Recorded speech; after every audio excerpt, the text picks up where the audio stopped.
No próximo capítulo da novela Três Graças, Gerluce não esconde a irritação ao saber que Jorginho acompanhou Joeli até a escola.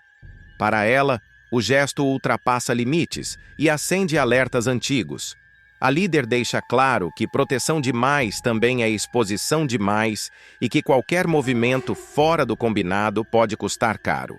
O clima pesa, e Gerluce sente que alguém anda testando sua autoridade. Viviane, direta como um bisturi, revela a bomba. Ferete está rastreando a estátua. A notícia cai como um trovão fora de época. Gerluce entende na hora o tamanho do risco e percebe que o cerco está se fechando. Não há espaço para erro nem para improviso. A partir dali, cada passo terá que ser calculado. Sem rodeios, Gerluce orienta Júnior a cortar contato com Feliciano. Nada de mensagens, encontros ou explicações. Silêncio absoluto. Júnior hesita, mas acata. Ele sabe que nesse jogo, quem fala demais vira peça descartável. Antes de continuar, clique no botão de gostei, se inscreva no canal e comente de qual cidade você assiste a novela.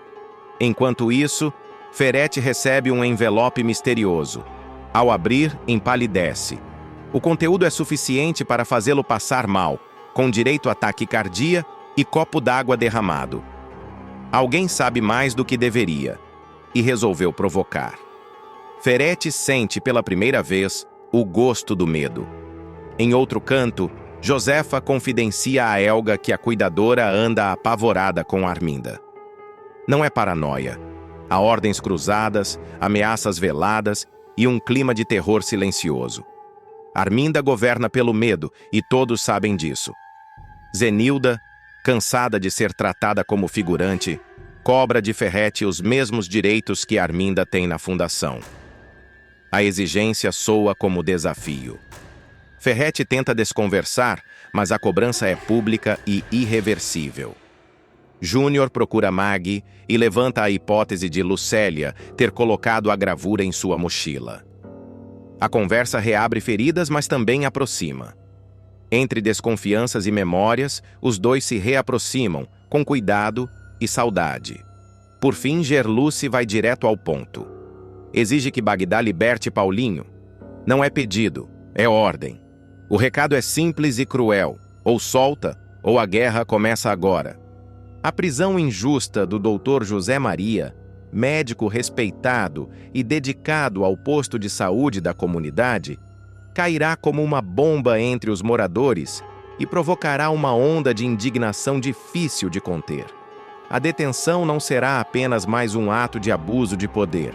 Ela marcará uma virada decisiva ao colocar o personagem no centro de uma batalha frontal contra a corrupção promovida pela fundação comandada por Ferete. Tudo começará de forma silenciosa, quase clínica, como convém a um homem acostumado a observar detalhes. José Maria estranhará a falta de melhora de pacientes que seguem corretamente os tratamentos prescritos, entre eles Lígia. Mesmo após semanas de uso dos medicamentos distribuídos pela Fundação, os quadros clínicos continuarão estagnados. Alguns, inclusive, apresentarão piora. A inquietação crescerá e o médico passará a revisar prontuários, comparar dosagens, questionar protocolos. Algo não fechará. Movido pela ética e pela experiência, José Maria decidirá dar um passo além. Sem alarde, recolherá amostras dos medicamentos mais caros e milagrosos fornecidos pela Fundação e as enviará para análise laboratorial independente. A atitude será tomada com cautela, mas também com urgência. O médico saberá que, se estiver certo, estará lidando com algo muito maior do que um erro administrativo. Será crime. O resultado dos exames será estarrecedor. Os laudos comprovarão que os remédios não contêm os componentes terapêuticos essenciais. Na prática, serão produtos ineficazes, placebos disfarçados de esperança, fabricados dentro de um esquema clandestino que lucra às custas da saúde da população mais vulnerável. A constatação deixará José Maria chocado, indignado e pela primeira vez com medo. Abalado, ele decidirá dividir a descoberta com a mãe, Xênica. A conversa acontecerá em tom baixo, carregada de tensão, como se as paredes tivessem ouvidos. E terão. Macedo, atento demais e leal ao lado errado, ouvirá fragmentos suficientes para entender a gravidade da situação. Não perderá tempo. A informação chegará rapidamente aos ouvidos de Ferrete. O vilão sentirá o chão tremer. Pela primeira vez, a ameaça não virá de boatos ou acusações vazias, mas de provas concretas. Ferrete reagirá com frieza calculada. Deixará claro que o problema será resolvido, mas rejeitará, ao menos por enquanto, a solução mais extrema sugerida por um de seus capangas. Não do jeito que você pensa, dirá, com um sorriso tenso, já arquitetando um plano mais limpo e igualmente cruel. A armadilha se fechará rápido. José Maria será surpreendido com uma acusação forjada, envolto em um processo confuso, repleto de inconsistências e provas plantadas. A prisão será decretada e a notícia se espalhará como rastilho de pólvora. Viviane será responsável por avisar Leonardo sobre a detenção do médico, dando início a uma onda de revolta que atravessará a comunidade. O impacto mais devastador recairá sobre Xênica. Ao receber o telefonema do filho, desesperado atrás das grades, ela finalmente ligará os pontos. As desconfianças antigas ganharão forma, e a ficha cairá com violência. Ferrete estará diretamente envolvido no esquema dos medicamentos falsos. A dor materna se misturará à fúria. Xênica não se calará. O drama familiar se agravará durante a audiência judicial. Mesmo diante de argumentos sólidos da defesa, o pedido de habeas corpus será negado. A decisão manterá José Maria preso, escancarando a força de um sistema contaminado. O silêncio pesado do tribunal contrastará com a revolta do lado de fora, onde moradores da chacrinha começarão a se organizar. A injustiça explícita funcionará como estopim. Personagens antes isolados por medo ou descrença passarão a se reconhecer como vítimas do mesmo esquema. Conversas sussurradas se transformarão em reuniões, indignação em estratégia. A prisão de José Maria deixará de ser apenas um caso isolado e se tornará o símbolo de algo muito maior, o começo de um movimento que promete abalar, passo a passo, o império de mentiras cuidadosamente construído por Ferrete, e que ainda está longe de mostrar todas as suas consequências. A reação da chacrinha ganhará corpo e método.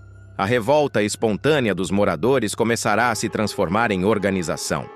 Pequenos encontros acontecerão em casas discretas, no fundo do posto de saúde e até em becos pouco iluminados. A palavra medicamento deixará de ser apenas sinônimo de cura e passará a representar engano, lucro sujo e vidas colocadas em risco. Cada novo relato de paciente sem melhora reforçará a convicção de que a prisão do médico não foi coincidência, mas parte de um plano maior para calar quem descobriu demais. Enquanto isso, José Maria enfrentará dias difíceis na cadeia. Isolado, pressionado e tratado como criminoso comum, ele se recusará a recuar. Mesmo atrás das grades, continuará mentalmente reconstruindo o caminho das provas, lembrando datas, lotes, fornecedores e detalhes que possam, mais adiante, desmontar a farsa. A consciência tranquila será seu único escudo contra o desespero.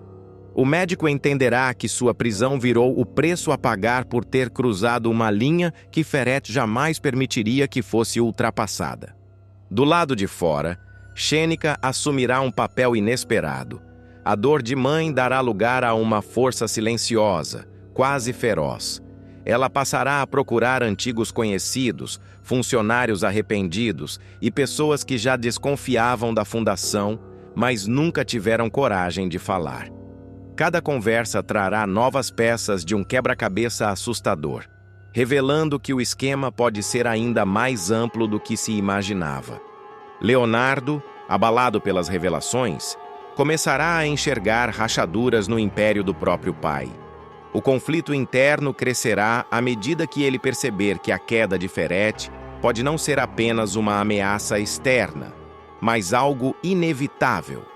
Viviane, por sua vez, se tornará elo entre diferentes frentes da resistência, ajudando a transformar indignação em ação concreta. A tensão aumentará quando documentos, relatos médicos e resultados de exames começarem a circular de forma clandestina. O cerco se fechará lentamente, sem alarde, mas com precisão. Ferrete sentirá que perdeu o controle absoluto da narrativa e reagirá com nervosismo, cometendo erros que até então evitava. Cada movimento precipitado dele servirá para fortalecer ainda mais os adversários. Assim, a prisão de José Maria deixará de ser apenas um ato de injustiça isolada e se consolidará como o ponto de ignição de uma guerra silenciosa. Uma batalha em que a verdade começará a se infiltrar pelas frestas do poder, prometendo expor não só um esquema de medicamentos falsos, mas toda a estrutura que o sustentou por tanto tempo, preparando o terreno para confrontos que ainda estão por vir. A pressão atingirá um nível insustentável. A mobilização da chacrinha deixará de ser apenas resistência emocional e passará a incomodar interesses muito maiores. O nome de José Maria começará a circular fora do bairro, chegando a profissionais do direito, jornalistas independentes e figuras que já vinham desconfiando da atuação da fundação. O que antes era tratado como teoria conspiratória ganhará contornos de escândalo prestes a explodir. Dentro da prisão, o médico será chamado para um depoimento inesperado. A tentativa de intimidá-lo ficará clara, mas surtirá o efeito contrário. Cada pergunta torta reforçará a certeza de que ele está no caminho certo. Mesmo exausto, José Maria perceberá que sua resistência virou um problema real para quem achava controlar tudo nos bastidores. A ordem agora não será mais apenas silenciar, mas conter danos. Xênica, cada vez mais determinada, conseguirá acesso a informações que confirmam a falsificação em série dos medicamentos. A descoberta colocará a fundação contra a parede. Ao mesmo tempo, moradores da chacrinha decidirão se expor, dando rosto e voz às consequências do esquema. Histórias de dor, tratamentos fracassados e perdas irreversíveis começarão a circular, tornando impossível abafar o caso como antes. Leonardo chegará ao limite do conflito interno. O choque entre lealdade familiar e senso de justiça provocará decisões que mudarão seu lugar no tabuleiro. Ele entenderá que o silêncio também o torna cúmplice. Viviane perceberá que o movimento ganhou força suficiente para enfrentar represálias e passará a agir com mais ousadia, mesmo sabendo dos riscos. Encurralado, Ferrete adotará uma postura defensiva inédita. A arrogância dará lugar a reações impulsivas, revelando fissuras em sua estratégia. Cada passo errado ampliará o desgaste público e acelerará a perda de aliados. O império, antes blindado, começará a ruir de dentro para fora. A queda de Raul ganhará contornos ainda mais dolorosos, daqueles que deixam o público sem fôlego e com o coração apertado. A situação do rapaz, que já vinha se deteriorando aos poucos, entrará numa espiral de autodestruição difícil de reverter. Depois do retorno inesperado de Rogério, dado como morto após a explosão, e de mais um atentado que quase custará sua vida, Raul não conseguirá suportar o peso da culpa, do medo e da sensação constante de que está marcado para morrer. Em silêncio, ele fará as malas, deixará a mansão sem se despedir de ninguém e desaparecerá. Longe de casa, Raul passará a vagar pelas ruas, primeiro tentando se manter invisível, depois se misturando a pessoas em situação de rua. O jovem trocará o conforto da mansão por calçadas frias, noites mal dormidas e dias longos, marcados pela fome e pela paranoia. A droga surgirá como uma falsa válvula de escape, prometendo alívio rápido, mas cobrando um preço alto demais. Em pouco tempo, o rapaz estará irreconhecível, magro, sujo, com o olhar perdido e as mãos trêmulas, vivendo de restos, favores e promessas vazias. Enquanto isso, na mansão, Rogério reaparecerá de forma chocante, surgindo vivo diante de Arminda. A vilã ficará sem reação ao vê-lo ali, respirando, falando, andando como se nunca tivesse sido enterrado pela explosão. Com a voz fraca, Rogério dirá que foi salvo por um pescador após ser lançado ao mar e que, desde então, sofre com lapsos de memória. Ele não se lembrará dos detalhes do atentado, nem de quem o colocou naquela situação, apenas da sensação constante de estar sendo caçado. O reencontro entre pai e filho acontecerá pouco depois, e Raul, ainda antes de desaparecer, se emocionará ao abraçar Rogério, que prometerá ajudá-lo a se livrar das drogas e reconstruir a própria vida. A calmaria, no entanto, durará pouco. Ao saber que Rogério está vivo, Ferete e Arminda se reunirão às escondidas para planejar um novo atentado. Frios e calculistas, eles discutirão cada detalhe, certos de que dessa vez não podem errar. O que eles não esperam é que Josefa, em silêncio, ouça parte da conversa. Abalada, a idosa guardará a informação por algumas horas, mas acabará contando tudo a Gerluce, tomada pelo medo de que o pior aconteça novamente. Vale destacar que, um capítulo antes, Rogério terá feito uma revelação bombástica a Gerluce. Ele confessará ser o misterioso cliente citado por Cláudia, interessado na compra das 3 graças. Mais do que isso, garantirá que está do lado dela e que quer proteger tanto a obra quanto todos os envolvidos. A revelação deixará a cuidadora em choque, mas também reacenderá uma ponta de esperança. Sem perder tempo, Gerluce alertará Rogério sobre o plano de Arminda e Ferete. Atento, ele perceberá que não pode ficar na mansão nem por mais uma noite. Em uma cena tensa, Rogério improvisará uma fuga digna de filme. Organizará travesseiros sob um lençol, simulando alguém deitado na cama, apagará as luzes e deixará o quarto em silêncio absoluto.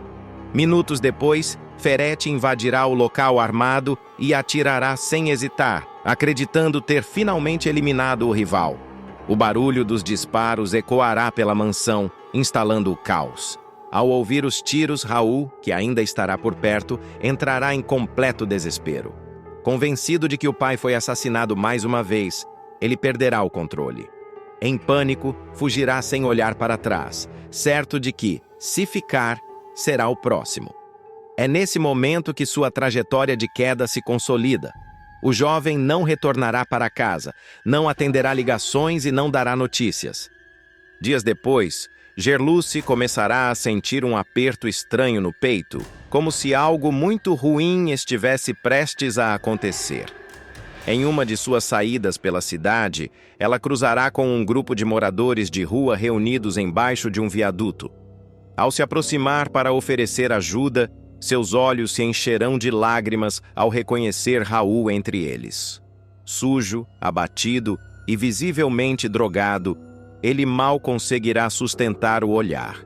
A cena será de partir o coração. Ao perceber que foi reconhecido, Raul entrará em desespero. Ele se levantará cambaleante, pedirá para que Gerluce vá embora e afirmará com a voz embargada que nunca mais voltará para casa. Dirá que ali é o único lugar onde não pode machucar mais ninguém, nem ser usado como moeda de troca.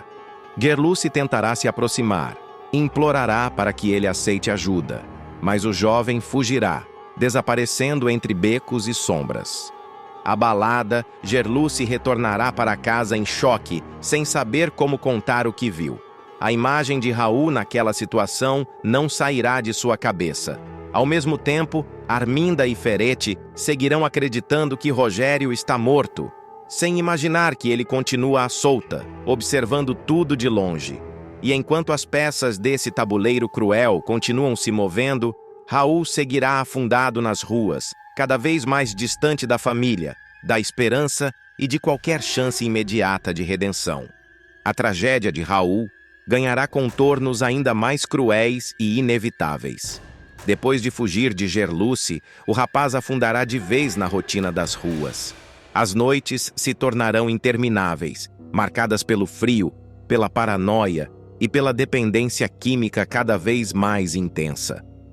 Raul passará a circular por pontos perigosos da cidade, se envolvendo com gente errada e sendo explorado por traficantes que se aproveitam de sua fragilidade.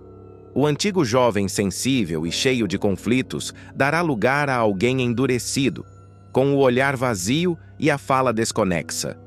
Gerluce, tomada pela culpa e pelo desespero, não conseguirá seguir em frente fingindo que nada aconteceu. A imagem de Raul naquele estado a consumirá. Ela começará a procurá-lo obsessivamente, indo a abrigos, hospitais públicos e delegacias. Em cada negativa, a angústia aumentará. A cuidadora passará a questionar todas as escolhas feitas até ali, sentindo que falhou justamente com quem mais precisava de ajuda. Paralelamente, Rogério seguirá escondido, mudando constantemente de lugar. Mesmo abalado pela recaída do filho, ele manterá o foco em sobreviver. Aos poucos, fragmentos de sua memória começarão a retornar, trazendo flashes da explosão, de rostos conhecidos e de traições antigas. Cada lembrança reacendida reforçará sua certeza de que Arminda e Ferete não desistirão enquanto ele estiver vivo.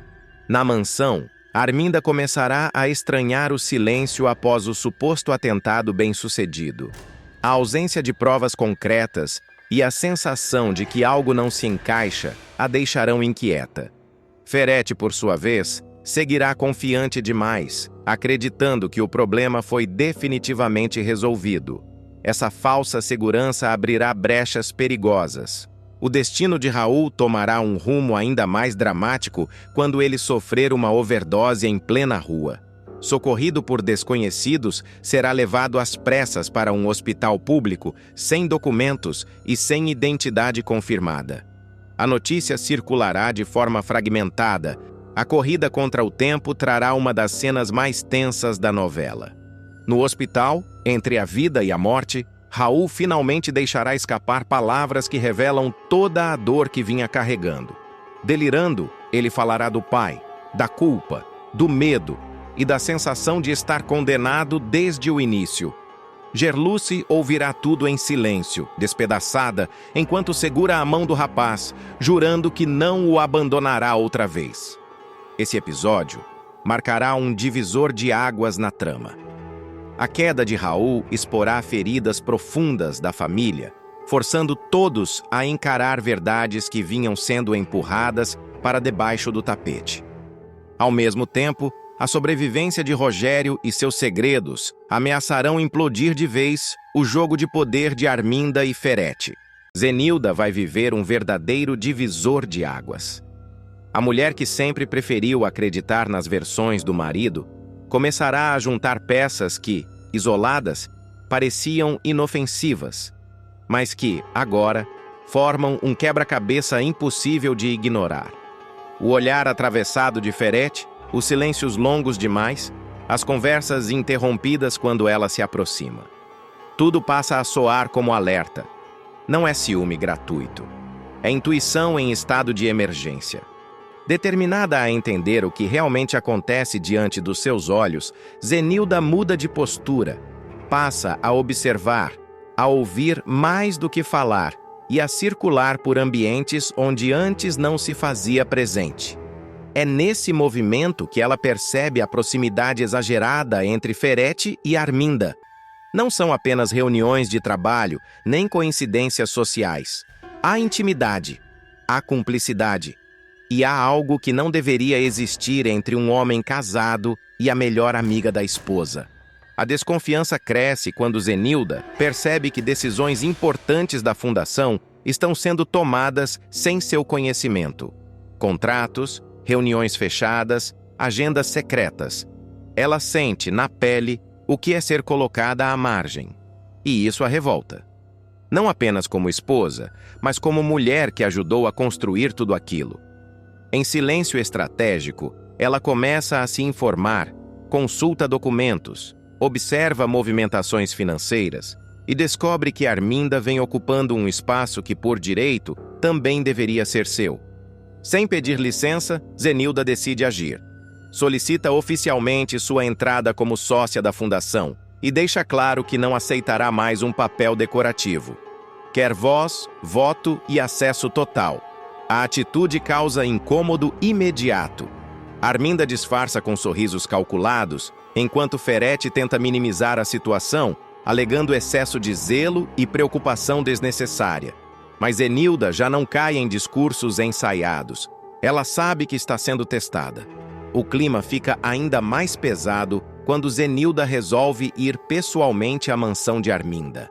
Não é visita social, é confronto anunciado. Sem ser convidada, ela atravessa corredores, ignora olhares constrangidos e invade até o quarto da filha de Josefa, deixando claro que não existe mais limite quando se trata de respeito. Arminda reage com sarcasmo afiado, como quem se sente no controle da situação. Provoca, ironiza e tenta reduzir a indignação da rival à insegurança doméstica. Nada como ver uma mulher que nasceu para as prendas domésticas fazer a única coisa possível, incentivar as amigas que querem um lugar ao sol, dispara Arminda com um sorriso venenoso. A frase ecoa como tapa no rosto, mas Zenilda não recua. Pelo contrário, endireita a postura, sustenta o olhar e responde com firmeza, deixando claro que a submissão ficou no passado. Ela não mede palavras. Diz que não gostou do comportamento da antiga amiga, que cansou de fingir normalidade e que não aceitará mais ser feita de tola.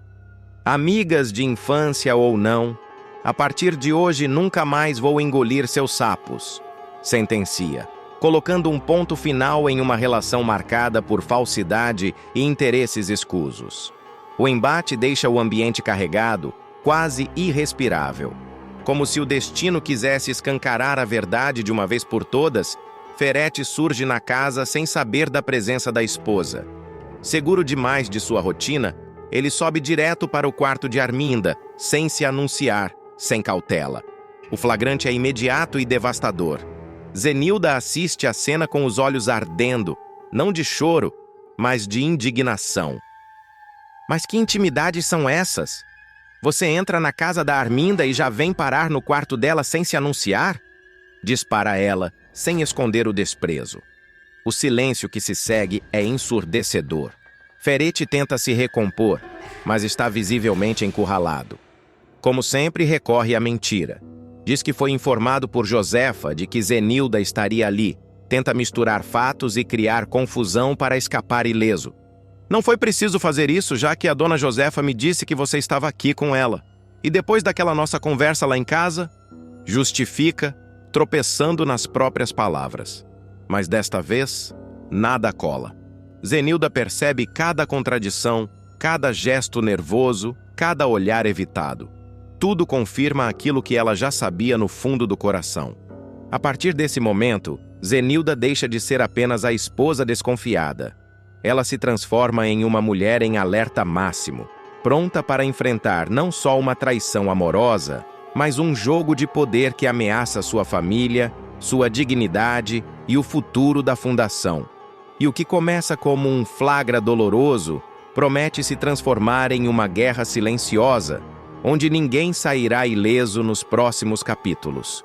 O impacto do flagrante não se dissipa, ele se aprofunda.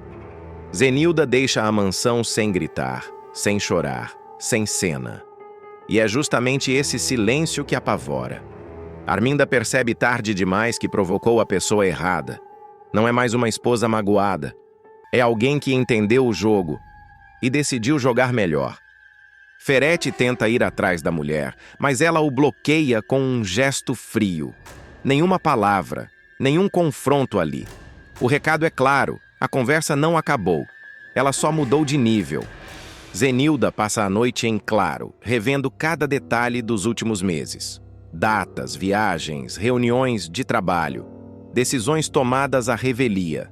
Tudo começa a fazer sentido. E quando a verdade se organiza, ela deixa de doer. Passa a fortalecer. No dia seguinte, Zenilda aparece na fundação como nunca antes. postura firme, olhar afiado e um dossiê improvisado debaixo do braço. Exige acesso a documentos, contratos e agendas. Não pede. Determina. Funcionários estranham a mudança. Arminda finge naturalidade, mas Ferretti sente o chão tremer. Ele percebe que perdeu o controle da narrativa e talvez da própria empresa. Zenilda começa a se movimentar nos bastidores. Conversa com conselheiros, revisa estatutos, relembra cláusulas esquecidas, descobre brechas que Arminda usava em benefício próprio. Mais do que traição emocional, há indícios de manipulação administrativa. Desvios sutis, decisões estratégicas tomadas a dois, sempre longe dos olhos dela. A ferida vira combustível. Em paralelo, a relação com Lorena ganha novo peso. Sem expor tudo, Zenilda deixa escapar frases soltas, alertas velados, conselhos duros. A filha percebe que algo grave está acontecendo.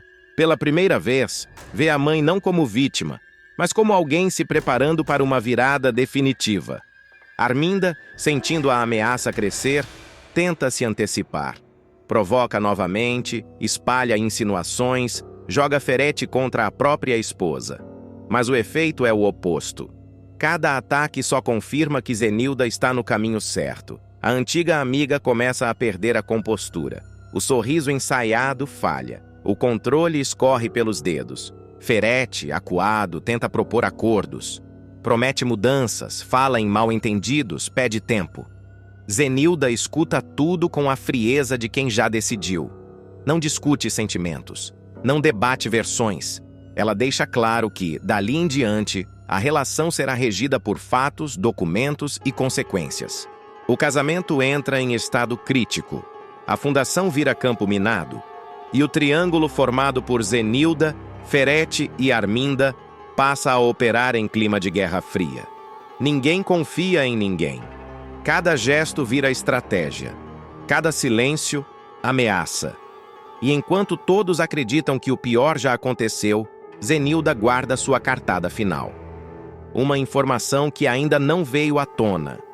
Um detalhe que pode derrubar alianças, expor traições muito maiores e virar o jogo de forma irreversível.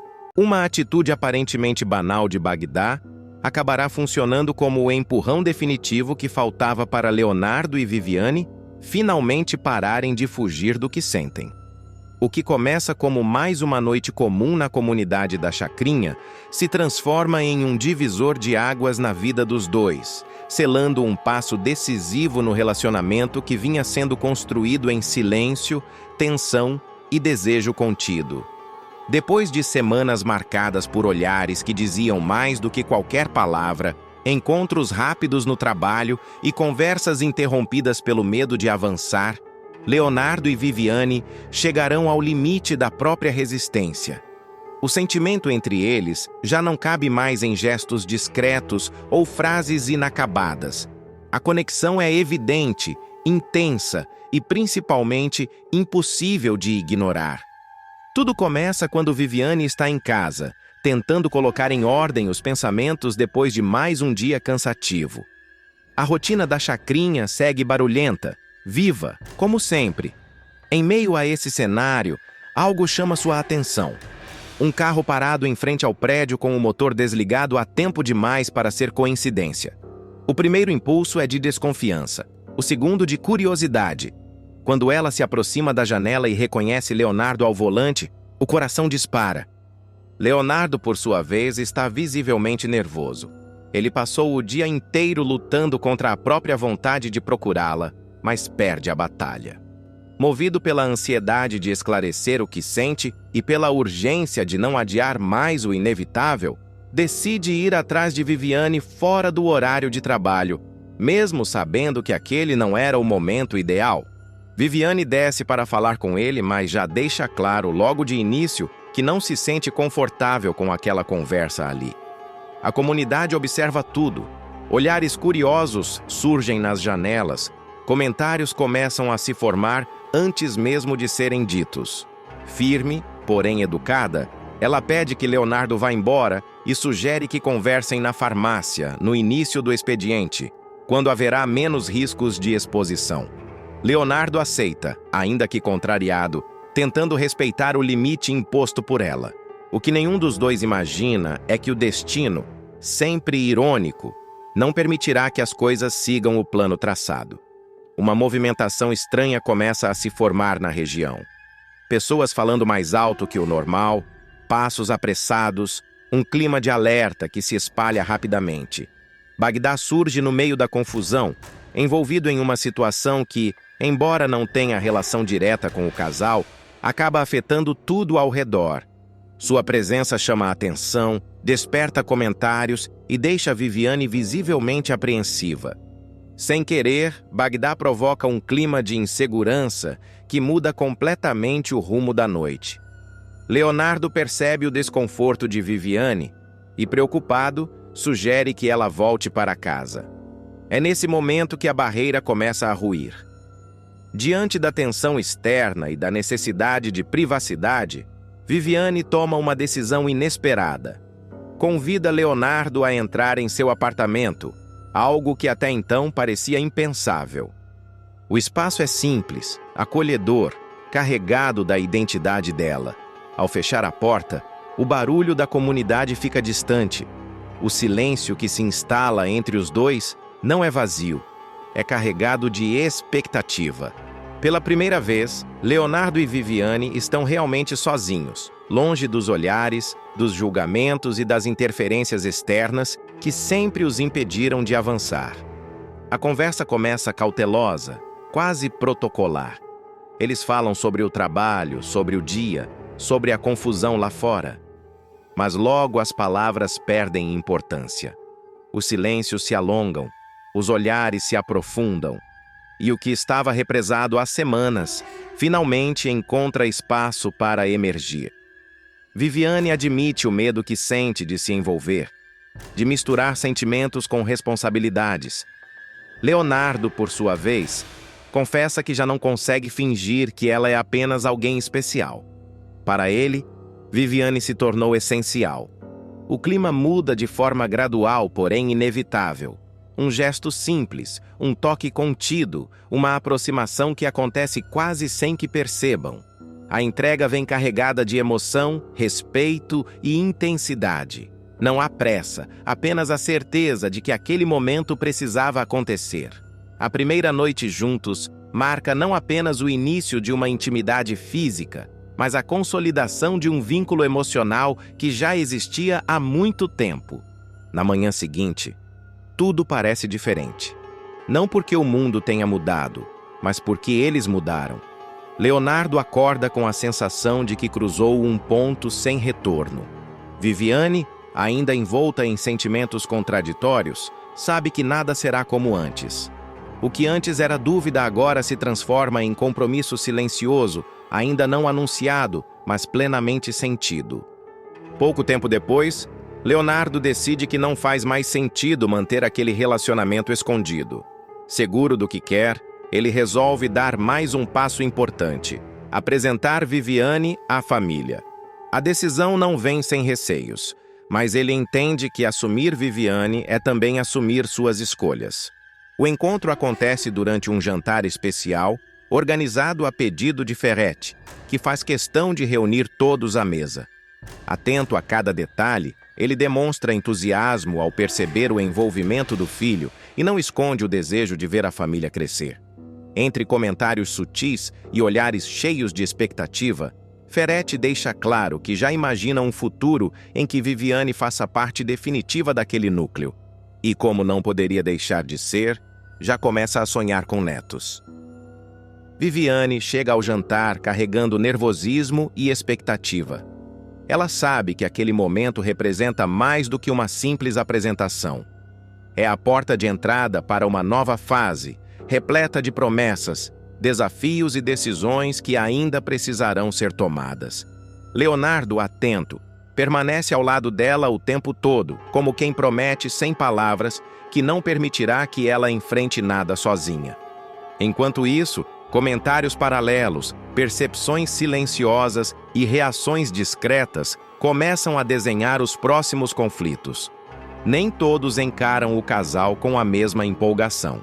Há quem observe em silêncio, há quem desconfie, há quem perceba que aquela relação pode mexer com estruturas que pareciam sólidas demais para serem abaladas. O jantar na casa de Ferret deixa de ser apenas um encontro formal e passa a funcionar como um verdadeiro teste de fogo para o casal. Viviane percebe rapidamente que cada palavra sua é medida, cada gesto observado. O ambiente é elegante, mas carregado de expectativas não ditas. Ainda assim, ela se mantém firme, sem perder a postura, demonstrando segurança e personalidade, algo que chama a atenção de todos à mesa. Leonardo faz questão de não se afastar dela em nenhum momento. Ele se antecipa a perguntas, corta comentários atravessados e deixa claro, mesmo sem discursos explícitos, que Viviane não é uma visita passageira. É parte da vida dele. Ferret observa tudo com atenção cirúrgica. O empresário enxerga ali não apenas um romance, mas uma mudança concreta no comportamento do filho, mais centrado, mais decidido, menos impulsivo. Isso o agrada. A noite avança, o clima se suaviza, mas não se torna totalmente confortável. Pequenas tensões ficam no ar, prenunciando conflitos futuros. Viviane sente o peso do que está por vir. A diferença de mundos, a exposição, os julgamentos. Ainda assim, não recua. Pela primeira vez, ela se permite imaginar um futuro ao lado de Leonardo, sem fugir do pensamento. Depois do jantar, já a sós, o casal conversa sobre tudo o que não foi dito diante da família. Viviane confessa o medo de não se encaixar naquele universo. Leonardo, sem rodeios, afirma que não espera que ela mude e que, se alguém precisar se adaptar, será ele. O tom não é romântico excessivo, é direto, maduro, definitivo. A relação deixa de ser impulso e passa a ser escolha. Nos dias seguintes, a notícia do envolvimento dos dois começa a circular, tanto na farmácia quanto na comunidade da Chacrinha. Olhares curiosos, comentários atravessados e julgamentos velados surgem rapidamente. Bagdá, sem imaginar o tamanho do efeito dominó que provocou, percebe que sua movimentação naquela noite acabou mudando o destino de muita coisa. Ele observa de longe, desconfiado, como quem entende que algo grande foi colocado em marcha. Viviane passa a ser pressionada de todos os lados. Conselhos não solicitados, alertas disfarçados de cuidado e insinuações maldosas testam sua resistência.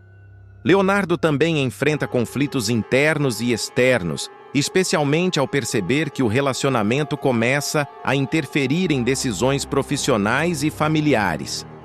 Ainda assim, nenhum dos dois recua. Pelo contrário, quanto maior a pressão, mais evidente se torna a força do vínculo entre eles. O casal aprende a negociar limites, a dividir medos e a sustentar escolhas difíceis. O que começou como um sentimento contido evolui para um compromisso assumido, mesmo sem promessas grandiosas.